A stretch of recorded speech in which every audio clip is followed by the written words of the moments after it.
Today we're taking a look at the low light modes on the Osmo Pocket 3 and pitting it up against the GoPro Hero 11. Now, a few notes: the GoPro Hero 11 is the same sensor as the GoPro Hero 12. One of the main differences is that you don't get an official log profile on the 11, but for the most part, the results will be very similar.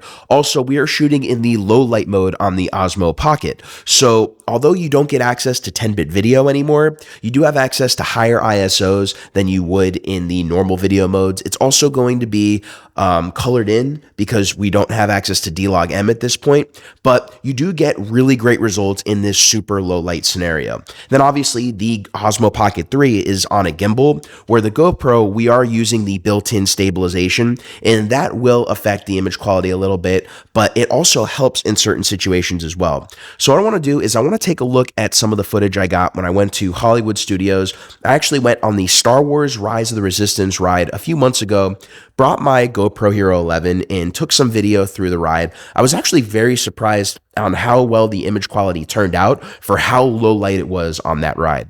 Then I went back to the same ride a few weeks ago and brought the Osmo Pocket 3 in the low light mode. So we're going to take a look at some of the footage and then compare it and contrast it, talk a little bit about it after. With seatbelt securely fastened, keep hands, arms, feet and legs inside the transport and supervise your children.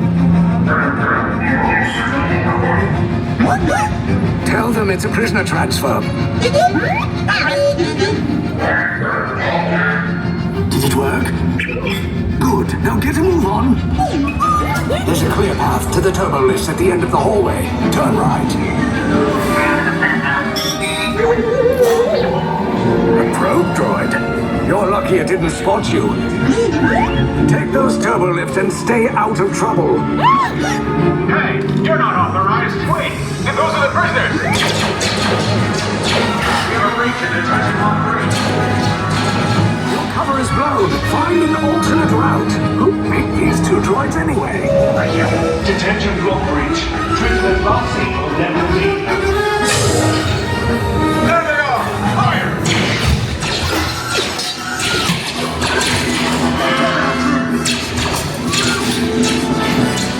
Escape box to smallest. Take the list now.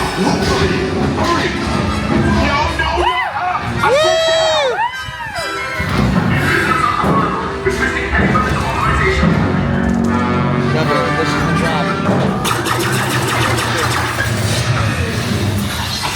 List at the end of the hallway. Turn right.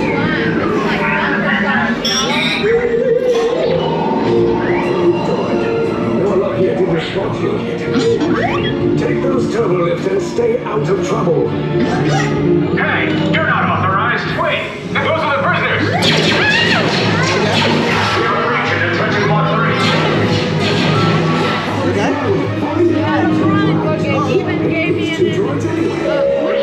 Detention block breach. Prisoner block C on level D. There they are. Fire!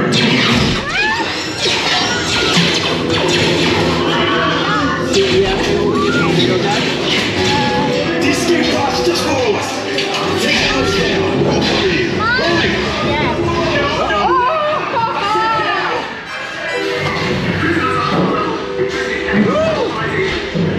Where did he go? How did he go out?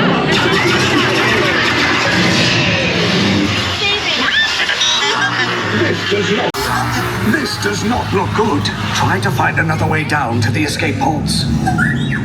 The resistance will attempt to rescue the prisoners. They have neither the resources nor the courage to engage us.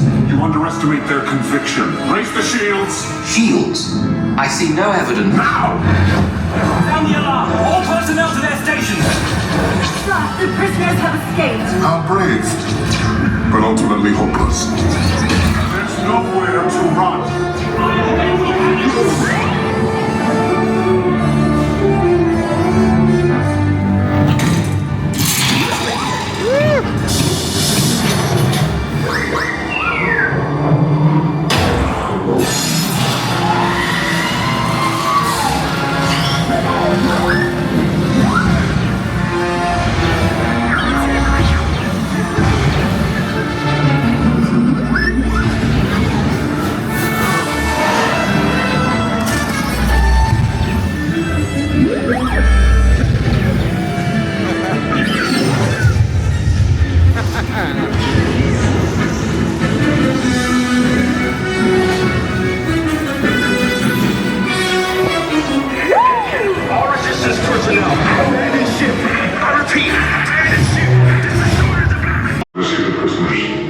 neither the resources nor the courage to engage us. You underestimate their conviction. Raise the shields. Shields?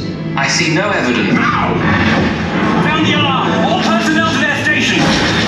Sir, the prisoners have escaped. How brave, but ultimately hopeless. There's nowhere to run. Holy shit.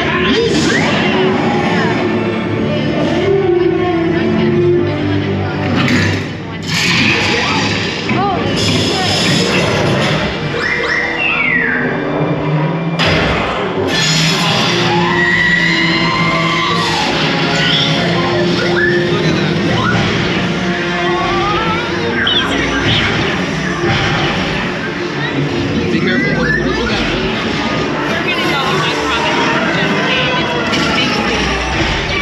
So as you can see from the footage, because the GoPro is using IBIS and it's having to shoot at a lower shutter speed, you do start to see a little bit of the difference in the actual motion blur from the images on the GoPro compared to the Osmo. The Osmo just looks a little bit sharper, but it's not doing any internal image stabilization. It is on a gimbal, so I think some of the sharpness in the actual motion blur is coming from that function of it being on the gimbal.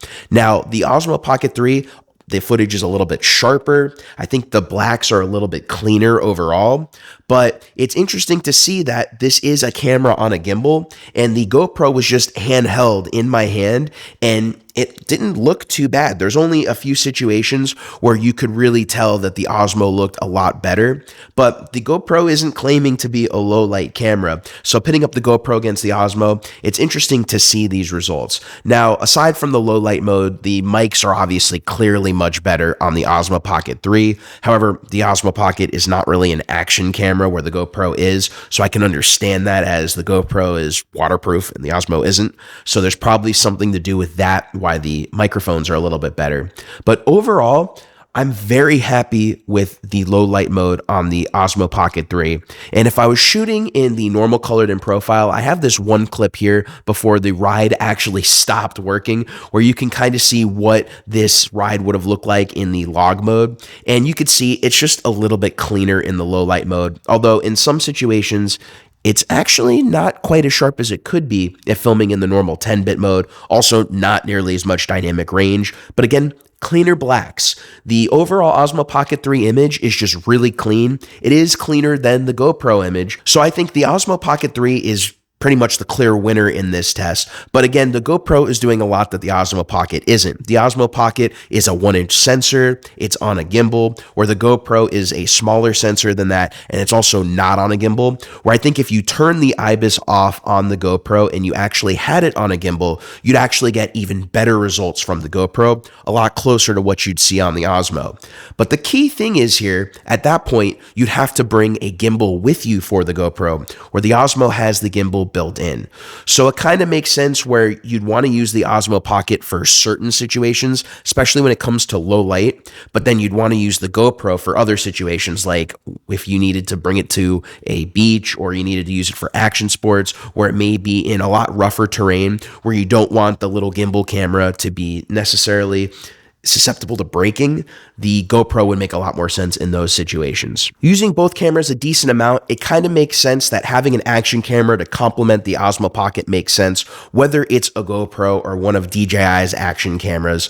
It's nice to have something that's waterproof that you can use in a lot rougher situations. This ride isn't really a rough situation, so I think the Osmo Pocket makes a lot more sense to bring in situations like this. It's just get better low light. It's on a gimbal. The footage looks better overall. So I would definitely recommend the Osmo Pocket for low light shooting if you're trying to use one of these types of cameras, especially in this price point. Now, if you have any questions, anything you want to see, any tests you want to see against the Osmo Pocket, maybe the GoPro, make sure to ask in the comments below. And if you got knowledge and value out of today's video, please make sure to hit that like, subscribe, and notification bell to keep up to date with the latest videos on the channel. Till next time, thank you for watching, everybody. My name's Jeff Fagan, and I will see you in the next video.